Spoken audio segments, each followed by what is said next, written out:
দেখুন 2014 कहतु कि 2019 कहतु ओडिशार संदर्भ में एक्जिट पोल सबुबले भूल प्रमाणित होती एवं 2024 रे मध्य एक्जिट पोल गुड़िक भूल प्रमाणित है।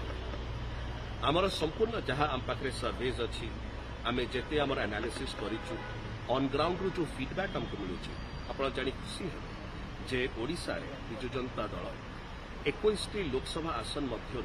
एटलिस्ट मिनिमम 12टी लोकसभा सीट में जितुचु आहरी अधिक जिति पारू एवं विधानसभा 3/4 मेजोरिटी सहित आम सरकार करुँ माननीय मुख्यमंत्री श्री नवीन पट्टनायक नेतृत्व में एक सुदृढ़ एक स्ट्रांग स्टेबल गवर्नमेंट हवा जाऊँगी 147 आम असेंबली सीट्स रही 3/4 जो देखिए मिनिमम 110 सीट सेटा 110 ରୁ 115 उपरकू भी जाइपे